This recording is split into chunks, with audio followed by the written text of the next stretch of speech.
Salve a tutti e bentornati su Italy Rocks, il mio canale YouTube che tratta di tutto ciò che rende l'Italia lo straordinario paese che tutti noi conosciamo e amiamo. Se siete nuovi su questo canale, io sono Giulio Amadei Coles, il vostro Italian Language Coach. Nella prima parte della serie Attiva il tuo italiano, vi ho fatto vedere come uno scambio di vocale finale in una parola modifichi il suo significato anche in modo importante.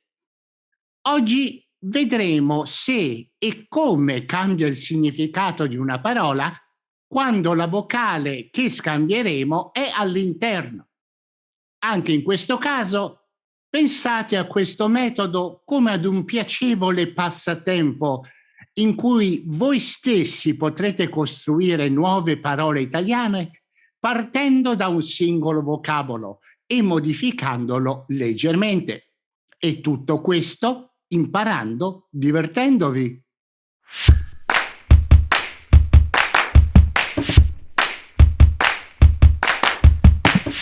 Come esempio per il nostro lavoro di trasformazione, ho scelto una parola con una sola vocale interna e che per di più tutti, ma proprio tutti, noi conosciamo benissimo. Pizza, sostantivo, femminile singolare. Chiaramente non vi devo spiegare cos'è la pizza, vero? Questo delizioso prodotto gastronomico della cucina partenopea ha fatto il giro del mondo, imponendosi come validissima e salutare alternativa al fast food d'oltreoceano. Ma non si tratta solo di gastronomia. A mio avviso la pizza è uno dei simboli dei costumi e delle migliori tradizioni italiane. Esiste però nell'italiano parlato un principale significato differente della parola pizza. Il modo di dire essere una pizza descrive una cosa oppure una persona molto noiosa. Vediamo delle frasi comunissime con questa espressione. Questo libro è una pizza? Giorgio, che pizza sei? Chiaramente il registro espressivo è estremamente informale. Lo si può usare con familiari, amici intimi oppure conoscenti con cui si abbia una certa familiarità. Applichiamo ora il metodo attiva il tuo italiano.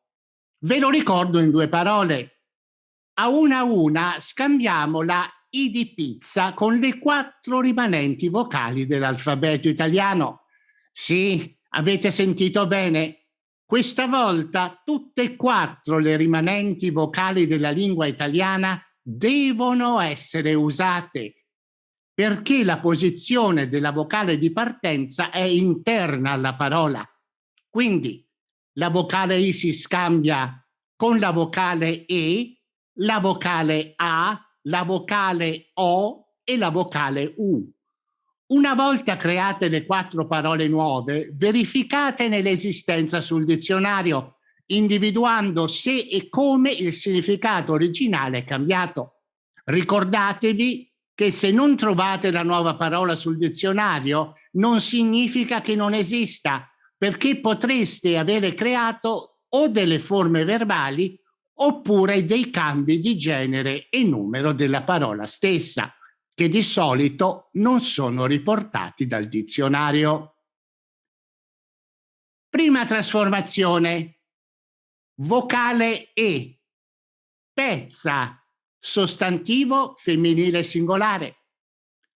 Questa parola descrive un avanzo oppure un retaglio di tessuto che ha usi diversissimi.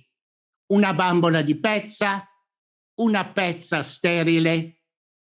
Può anche avere differenti sensi figurati. Per esempio, l'espressione mettiamoci una pezza si usa per dire che si deve fare qualcosa per arginare un danno. L'espressione pezza da piedi descrive invece una persona di pochissimo valore, spesso usato come peggiorativo o dispregiativo. Con pezza giustificativa, invece, ci si riferisce alla documentazione che prova una vendita oppure un acquisto. Seconda trasformazione, vocale A, pazza, sostantivo femminile singolare. Donna che ha perduto la ragione oppure che agisce sconsideratamente. Per esempio, Carla, sei pazza a buttare via così il denaro? Può anche indicare una donna che è preda di sentimenti estremamente potenti. Gina è pazza per Vittorio. Maria è pazza per il potere. Terza trasformazione, vocale O, pozza, sostantivo femminile singolare. Questa parola descrive una cavità nel terreno né ampia né profonda, piena di liquido. In pratica pozza si usa per descrivere una grande quantità di liquido sul pavimento oppure per terra. Per esempio, Mario, attento alla pozza d'acqua in bagno. Se la pozza è all'aperto e il liquido è acqua piovana, allora questa particolare pozza prende il nome di pozzanghera.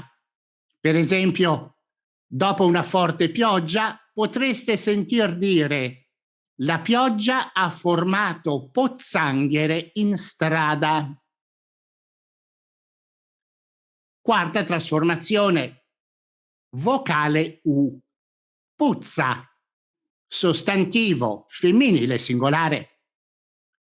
Questa parola descrive ogni tipo di cattivo odore, senza distinzione di intensità, provenienza oppure caratteristiche organolettiche. Per esempio, che puzza strana in questa stanza. L'espressione avere la puzza sotto il naso descrive una persona supponente, presuntuosa.